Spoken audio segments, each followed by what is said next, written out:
علی بھائی اگلا سوال ہے کہ میں دبئی میں ایک میڈیکل لیب میں ملازمت کرتا ہوں.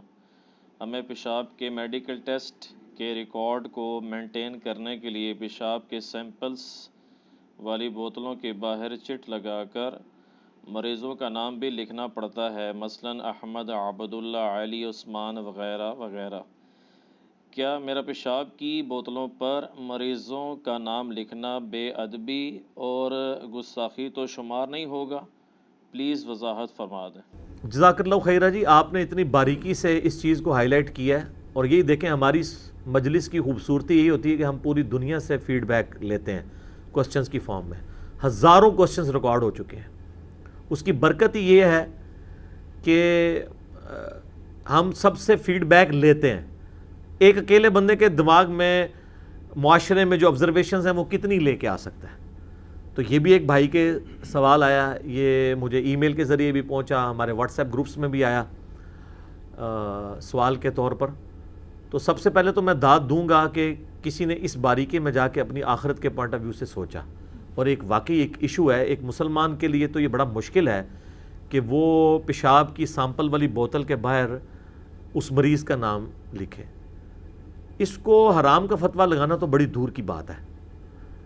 ہم یہ نہیں کہتے کہ حرام، کیونکہ وہ تو ایک قطعی آپ کو نص قطعی اس کے لیے چاہیے ہوگی. لیکن اجتہاداً اگر دین کا مزاج دیکھا جائے تو اس میں تو ظاہر ہے کہ یہ انتہائی کنڈیمیبل چیز ہے. اسلام تو اس چیز کو سپورٹ نہیں کرے گا، جبکہ اس کا دوسرا سلوشن بھی موجود ہے. اگر سلوشن موجود نہ ہو تو کوئی مسئلہ نہیں. تو آج کل تو بار کوڈز آ گئی ہیں، ہر جنرل سٹور کے اوپر آپ دیکھ رہے ہیں بار کوڈز کے ساتھ وہ اس طرح گن اس کے سامنے کرتے ہیں، اس کی قیمت لکھی ہوئی آتی ہے. بار کوڈز آپ خود گھر میں کمپیوٹر کے اوپر جنریٹ کر سکتے ہیں. اور یہ جو اتنی سوفسٹیکیٹڈ لیبز ہیں جن کا ملینز کا بزنس ہے، کئی ایسی لیبز ہیں روزانہ کا ملینز کا بزنس ہے، ان کے لیے ایک چھوٹی سی ایک کمپیوٹر اور ایک پرنٹر لینا یا بار کوڈ جنریٹ کر، انہوں نے بل جنریٹ کرنے کے لیے تو پورے سافٹ ویئر انسٹال کیے ہیں. ایک یہ بھی کر لیں، وہ بار کوڈ جنریٹ کر لیں، ہر ایک یونیک آئی ڈی ہو. جس طرح یہ کہہ رہے ہیں کہ احمد ہے، علی ہے، عثمان نام ہے، تو عثمان تو کہیں آئیں گے، تو پھر عثمان تک تو نہیں، پھر ولدیت بھی لکھنی پڑتی ہوگی، اور اگر ولدیت بھی ایک جیسی ہوئی پھر دادے کا نام بھی لکھیں گے ساتھ. تو اس کی بہتر عثمان سیریل نمبر 3 پہ فلاں ڈیٹ کو جو ہے وہ سیریل نمبر 3 پہ ایک ہی عثمان ہوگا، اور اس کے اگینسٹ ایک بار کوڈ جنریٹ کروا لیں یا یونیک آئی ڈی دے دیں. بار کوڈ کو بھی چھوڑ دیں، سمپل آئی ڈی آپ دے سکتے ہیں کہ آج سپوز ڈیٹ ہے اگر 28 جون 2020، تو آپ 28 جون 2020 آگے سیریل نمبر شروع ہیں تو آپ یوں اس کا نمبر دے دیں 2828-06-20-001. اور ظاہر تو مریض نہیں آئے گا نا، کہیں ٹیسٹنگ لیب میں ظاہر مریض تو نہیں آئے گا. اگر آتا ہے تو 0003 0 ڈال کے ایک 1 ڈال لیں. ڈیٹ بھی آ گئی، سن بھی آ گیا، مہینہ بھی آ گیا. اب اگلے دن تو نئی ڈیٹ آنی ہے تو پھر 001 سے شروع کر دیں. تو یونیک آئی ڈی آپ ڈیفائن کر سکتے ہیں. اور اگر آپ کا مالک اس لیب کا امید ہے دبئی میں مسلم ہی ہوگا تو اس کو اس کے اوپر قائل کریں کہ تمہارا مقصد تو یہ نا کہ سیمپل مس نہ ہو. وہ تو نام بھی غلط لکھ دے تو سیمپل عثمان کی بوتل پہ کوئی علی کا نام لکھ دے تو وہ پھر بھی مکس ہو جائے گا. تو ہمارا مقصد تو ہے ایک یونیکنیس برداشت، یعنی ایک قائم رکھنا. تو اس میں گستاخی والا جو معاملہ ہے نا، وہ اس سے بچنے کے لیے، کیونکہ آخرت کا عذاب سب لوگ برداشت نہیں کر سکتے، ہم تو نہیں کر سکتے، سیدھی سی بات ہے. تو اس میں بچنے میں عافیت ہے کہ آپ اس بوتل کے اوپر یا بار کوڈ لگا دیں یا یونیک آئی ڈی لکھ دیں، نام قطعاً نہ لکھیں، کیونکہ یہ تو یعنی سیدھی سی بات ہے کہ کوشچنیبل ہے چیز. اس کی سپورٹ میں آپ کو ابو داؤد میں ایک حدیث ہے، نبی الاسلام یہودیوں کے ایک مدرسے میں گئے ایک مقدمہ نپٹانے کے لیے. حدود والے چیپٹر میں آپ کو زنا کے مقدمے کے کانٹیکسٹ میں یہ حدیث ابو داؤد میں ملے گی. تو انہوں نے نبی الاسلام کو ایک گدی پیش کی، آپ اس گدی کے اوپر بیٹھ گئے. یہ عرب کے کلچر میں آج بھی ہے، زمین پہ بیٹھنے کے لیے وہ گدیاں بنائی ہوئی ہیں انہوں نے. تو آپ نے تورات منگوائی، جب تورات لائی گی تو آپ خود زمین پہ بیٹھ گئے اور گدی کے اوپر تورات رکھی اور کہا میں ایمان لایا اس کتاب پر، اس کے نازل کرنے والے پر. حالانکہ ٹیمپرڈ تورات تھی. اور پھر آپ کے ساتھ وہ ہیبرو لینگویج جاننے والے لوگ تھے، ان کی بنیاد کے اوپر آپ نے وہ فیصلہ کیا. اس سے آپ نے یہ درس ادب دے دیا کہ ایک کتاب جو اللہ کی طرف منسوب ہے وہ تبدیل بھی ہوئی ہے، اس کو آپ نے زمین پہ نہیں رکھا بلکہ گدی کے اوپر رکھا ہے۔ اور دوسری طرف ہمارے پنجاب کے کلچر میں جو ایک مت ہے، لوگ تکیے پہ نہیں بیٹھنے دیتے، کہتے ہیں تکیے پہ رکھ کے قرآن پڑھا جاتا ہے تو آپ اس پہ بیٹھیں گے۔ بھئی جتنی دیر قرآن رکھا ہوا ہے نا اتنی دیر تو اس تکیے پہ نہ آپ بیٹھیں، جب وہ ویسے ہے تو اس کو سر کے نیچے کیا کو پیٹھ کے نیچے بھی رکھ لیتا کوئی اجری، نبی الاسلام نے تو اپنی پیٹھ سے نکال کے ہی دیا تھا نا، تو وہ بھی دوسری ایکسٹریم ہے۔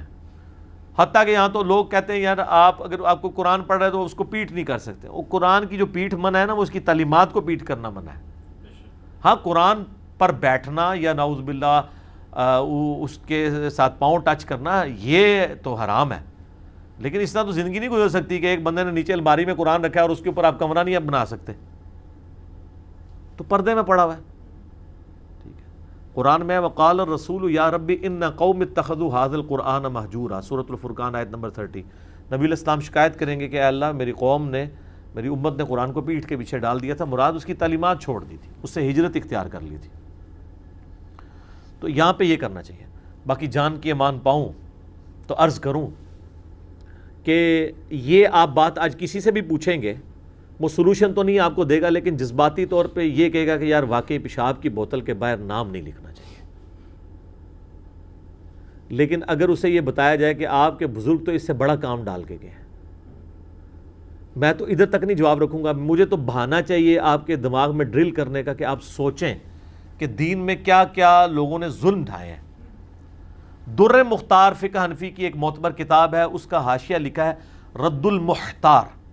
در مختار میں خرگوش والی خے ہے، رد المحتار میں ہا ہے۔ رد المحتار کا مطلب ہے در مختار پہ جو اعتراضات تھے یا کوئی عبارتیں تھیں جو مشکل تھیں تو اس سے جو ہے نا رد کیا گیا، اس سے دور کی گئی ہیں وہ تمام چیزیں۔ ابن عابدین شامی المتوفا 1252 ہجری، جس کو مرے ہوئے ابھی 200 سال بھی نہیں ہوئے، لیکن وہ بندہ اتنا بڑا ہے کہ اسے اعلیٰ حضرت احمد بریلوی صاحب بھی بزرگ مانتے ہیں، کیونکہ ان سے پہلے ہے نا، حالانکہ بہت پہلے نہیں ہے، تھوڑا سا ہی پہلے ہے۔ تھوڑا سا پہلے والے کو مانیں گے تو آپ کے تھوڑا سا بعد جو آئیں گے وہ آپ کو بھی مانیں گے، یہ چین چلنی ہے نا۔ اگر آپ اپنے سے پہلے والوں کو بابا نہیں مانیں گے تو آپ کو کوئی بابا نہیں مانے گا۔ اشرف تھانوی صاحب بھی ان کو کوٹ کرتے ہیں، بلکہ فقہ حنفی والے، فقہ حنفی کی پوری وہ بزرگی کی چین میں چند بڑے لوگ جن کا نام لیتے ہیں نا،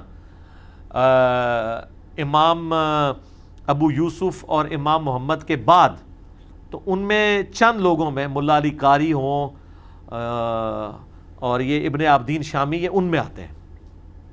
اور یہ ابن عابدین شامی وہی ہے جس نے سب سے پہلے محمد بن عبد الوہاب صاحب کو شیطان کا سینگ اور ایجنٹ اس نے ڈکلیئر کیا، اور بخاری مسلم کی حدیثیں جو نجد کے بارے میں تھیں، اور بخاری میں مسلم میں عراق کے الفاظ موجود ہیں،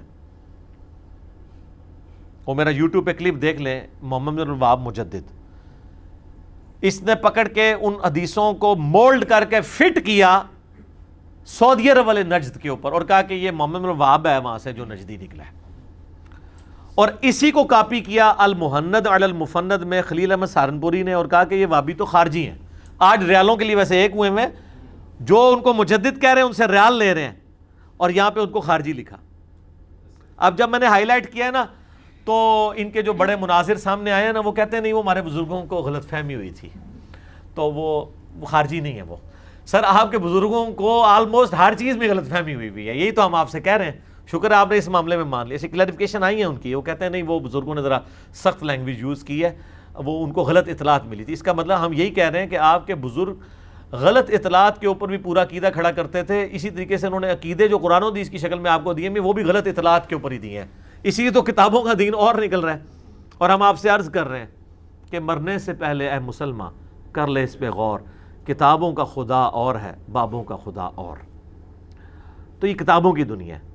تو یہ جو ابن عابدین ہیں یہ وہ ہیں جنہوں نے یہ فتویٰ فٹ کیا اور وہ آگے چل رہا ہے، اور یہ صرف المحند میں نہیں، مفتی احمد یار خان نعیمی صاحب نے جال حق میں سیم عبارت ابن عابدین شامی کی نقل کی ہے۔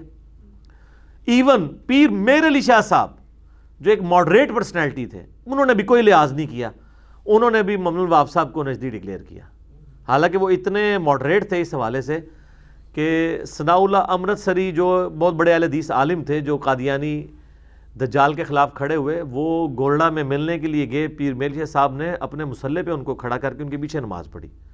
ایک طرف ان کی یہ یعنی ماڈریٹ ہونے کا لیول تھا اور دوسری طرف سختی یہ تھی. اسی ابن عابدین شامی نے رد المختار میں، در مختار کے حاشیے میں، اپنے زوم میں اس پہ کیے ہوئے اعتراضات کو دور کرنے کے لیے لکھا ہے کہ اگر کسی شخص کو یہ یقین ہو کہ اپنے پیشاب نعوذ باللہ یا اپنے خون سے وہ سورہ فاتحہ کا تعویذ لکھے اور اسے شفا ہو جائے گی تو وہ لکھ سکتا ہے. آپ ذرا یہ حنفیوں کے پاس لے کے جائیں تو وہ اول تو کہیں گے آپ کو بتایا کس نے. یار چھڑو علمی گل کرو. کام تھوڑے ابے پا کے گئے نے، جہاں بیچارہ پوچھتا پیا وہ تے چڑھ گئے ہو، ابیاں تے چڑھو جا کے، تو وہ آپ کو بتایا کس نے.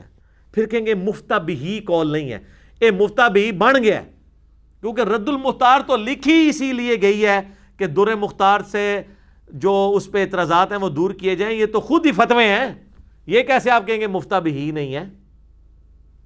چلو مفتہ بہی نہیں بھی مانے، آپ کے جھوٹ مان بھی لیں، یہ بتائیں کہ آپ کے بزرگوں کے دماغ کے اندر اس قسم کی باتیں بھری ہوئی تھیں کہ وہ یہ تو کسی کے دماغ میں بھی نہیں یہ بات آتی ہے. کسی مسلمان کو اگر بتایا نہ جائے تو اس کے دماغ میں تو نہیں آتا کہ تعویذ اس طرح بھی لکھا جاتا ہے. تو ان کے دماغ جو ہے وہ کس کے ہتھے چڑھا ہوا تھا. چلیں یہی مان لیں.